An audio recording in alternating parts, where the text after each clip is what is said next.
जय हिंद। आज के वीडियो में हम ग्राम पंचायत के पदाधिकारियों के प्रत्यावर्तन के संबंध में चर्चा करेंगे। अगर हम देखें इसको अधिनियम में, तो छत्तीसगढ़ पंचायत राज अधिनियम में धारा 21 में हम अविश्वास प्रस्ताव के संबंध में चर्चा कर रहे थे। ये धारा 21 है, जिसमें ग्राम पंचायत के पदाधिकारियों को वापस बुलाए जाने का प्रावधान है। वापस बुलाए जाना कहें, प्रत्यावर्तन कहें या रिकॉल कहें, वही है।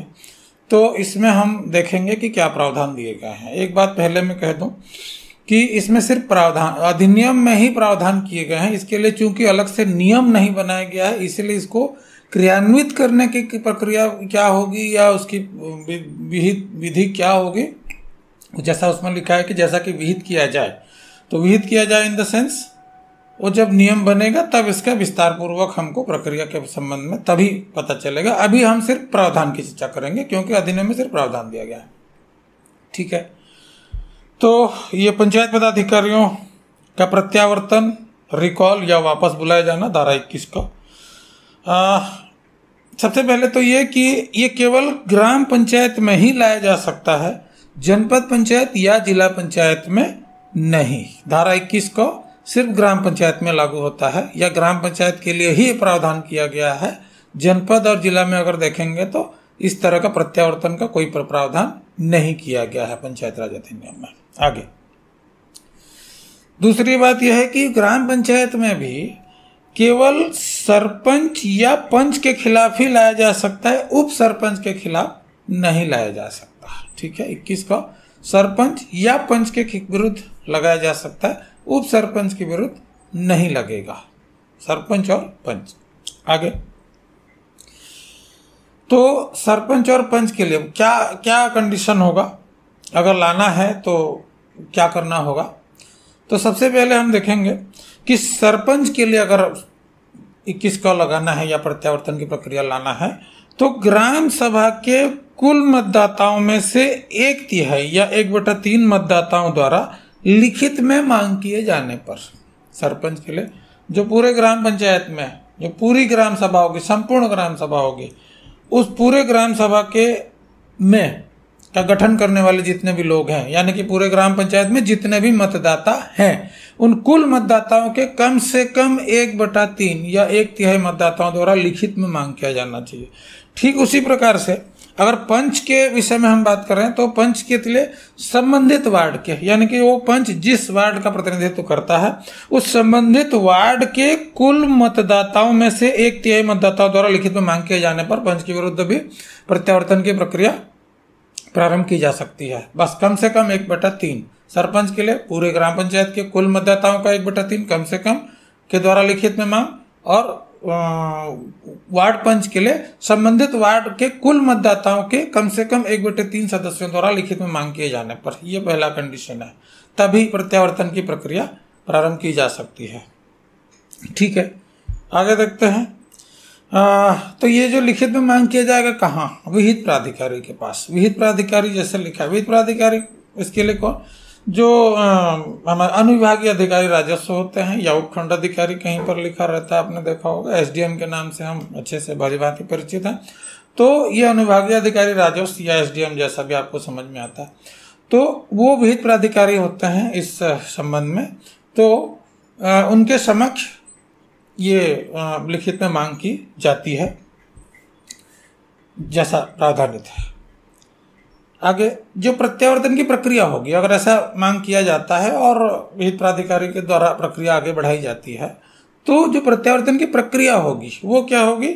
एक प्रत्यावर्तन की प्रक्रिया सामान्य निर्वाचन की तरह गुप्त मतदान से संपन्न की जाएगी। सामान्य जैसा निर्वाचन होता है गुप्त मतदान से किया जाता है, ठीक उसी प्रकार से ही एक गुप्त मतदान करवाया जाएगा और उसका फिर विनिश्चय जैसे उस मतदान से जैसे भी स्थिति बनेगी उसका निर्णय होगा। लेकिन इसमें एक बात मैं स्पष्ट कर दूं कि उसकी पूरी डिटेल विधि क्या होगी, वो मतदान की प्रक्रिया क्या होगी, कैसे होगी, वो तभी हमको पता चल सकता है जब इसके नियम बनेंगे और पूरा सिस्टम बनाया जाएगा। अभी तक छत्तीसगढ़ में इसके नियम नहीं बने हैं। अधिनियम में 21 क में प्रावधानित है, लेकिन इसके क्रियान्वयन के लिए जो नियम की आवश्यकता पड़ती है वो अभी नहीं बना है।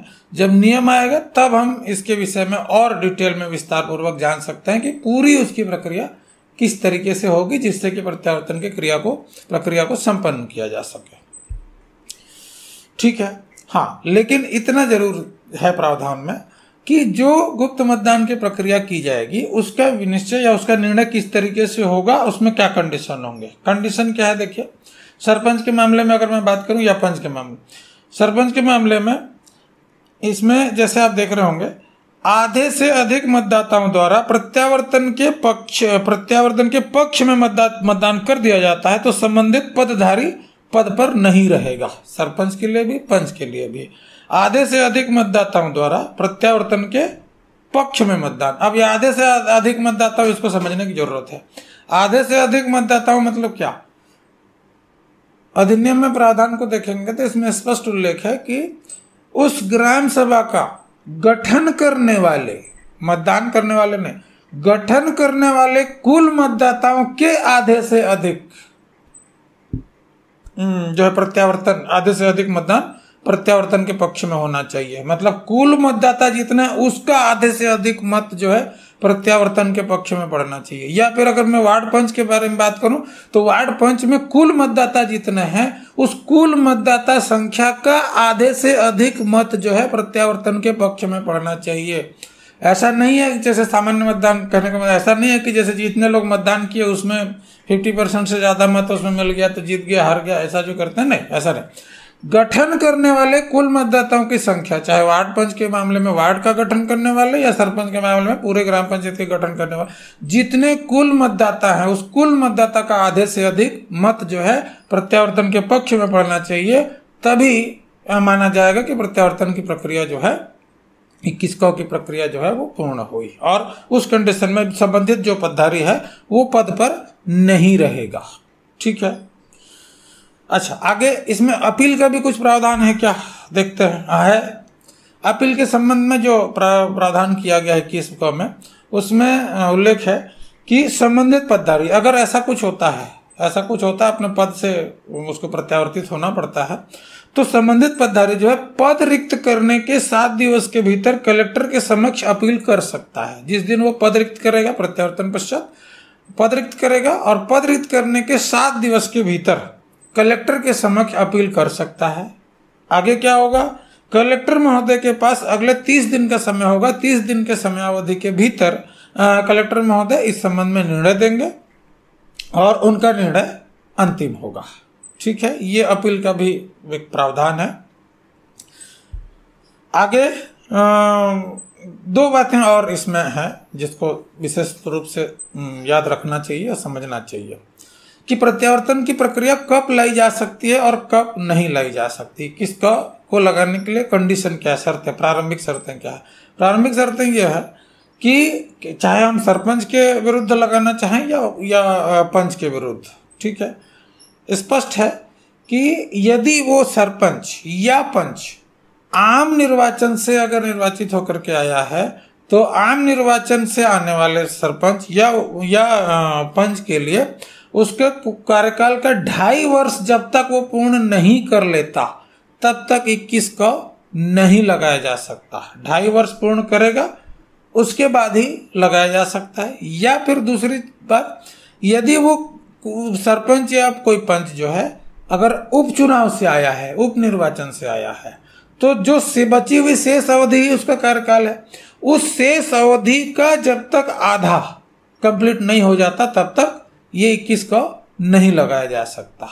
ठीक है, आम निर्वाचन के लिए 2.5 वर्ष कंप्लीट होगा, 2.5 वर्ष पूर्ण होगा, उसके बाद ही 21 को लगाया जा सकता है। और उप निर्वाचन से आए हुए जो हमारे पंचायत प्रतिनिधि है, चाहे वो सरपंच हो या पंच हो, उनके लिए बची हुई जो शेष कार्यकाल है, शेष अवधि उनका कुल कार्यकाल होता है, उसका आधा जब तक पूर्ण नहीं हो जाता, आधा कंप्लीट कर लेंगे उसके बाद ही हो सकता है। ठीक है, ये हमारा ग्राम पंचायत के पदाधिकारियों के प्रत्यावर्तन के संबंध में जो पंचायत राज अधिनियम में जो प्रावधान दिए गए हैं 21 में, उसके संबंध में हम चर्चा कर रहे थे। इस वीडियो में फिलहाल इतना ही, और आगे फिर हम एक विषय पर, इसके आगे जो भी विषय है उसके संबंध में फिर एक वीडियो में मुलाकात होगी। तब तक के लिए आप सभी का बहुत बहुत धन्यवाद। नमस्कार।